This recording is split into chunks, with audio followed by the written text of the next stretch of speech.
Guys, welcome back to my channel. Good morning বন্ধুরা, সবাই কেমন আছো? আশা করি সবাই খুব ভালো আছো। তো আমরাও ভালো আছি।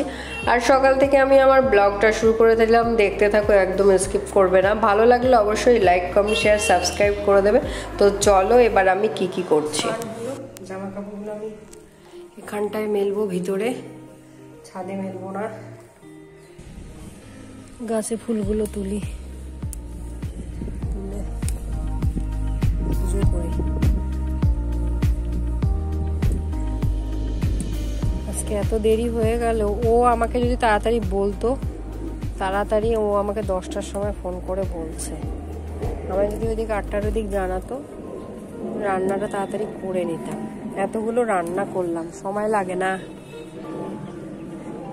সে কলমি শাক ভাজা, পেঁপের তরকারি, মাছ 3 রকম করলাম। এগুলো করতেই কি সুন্দর ফুটেছে। এই ফুলগুলো দিয়েই পুজো করব। এই একটা ভেন্ডি হয়েছে, তুলে নিয়ে যাই না, আর একটু হোক, আর একটু। কাপড়গুলো এবার তুলে ঘরে নিয়ে যাই। 4টে বেজে গেল বাবা, কখন পুজো করবো।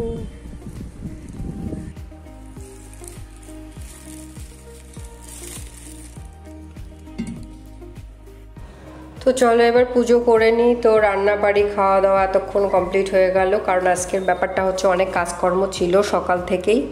আর রান্নারও ব্যাপার ছিল, আজকে দিদি আসবে না, ওর বাচ্চাটা অসুস্থ, সেই জন্য আসবে না। তো সেই জন্য আমি আজকে অনেক কিছু রান্না আজকে করে নিলাম। ঝটপট করতে গিয়ে হলো না, আর ছেলে এসে দেরি হয়ে গেল।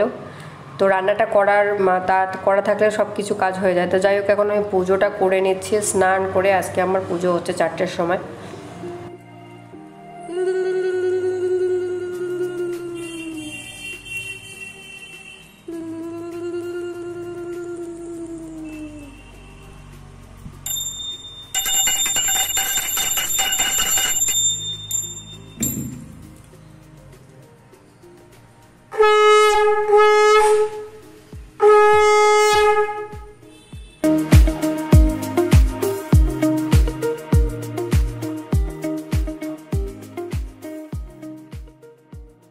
তো বের হলাম, বেরিয়ে পড়লাম।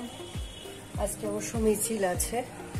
তো বৈশালী আছে ঘরের মধ্যে, বাচ্চা দুটো আছে, আমার ছেলে ও ঘুমাচ্ছে, ওকে রেখে এখন বের হচ্ছে। তো চলো।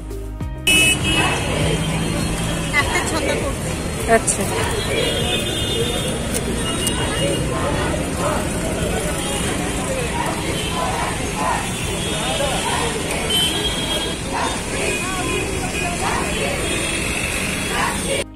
তো পুজো করে আমি একদম রেডি হয়ে নিয়েছি। জামা কাপড়গুলো সব কিছু তুলে নিয়ে আসলাম, আর আমি যেগুলো স্নান করলাম সেগুলো ভিতরেই মেলে দিয়েছি।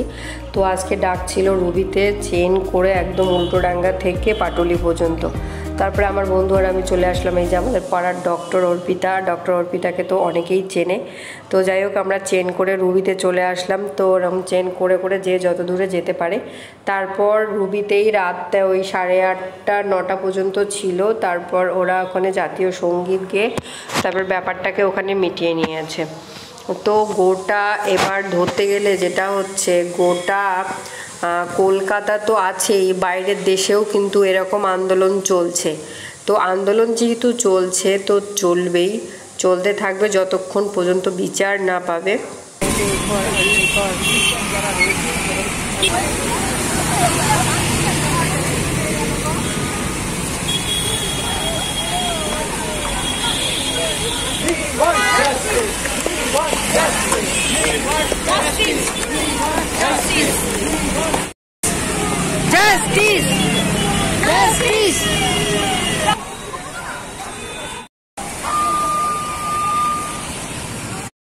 তো আজকে বৈশালী আসতে পারলো না, কারণ দুটো বাচ্চা, একজনকে তো আমাদের বাড়িতে থাকতেই হবে। তাহলে আমারটা নাহলে বড় ছিল, ওটাকে আমি নিয়ে আসতে পারতাম, কিন্তু পুচকিটাকে কি করতাম এতক্ষণ।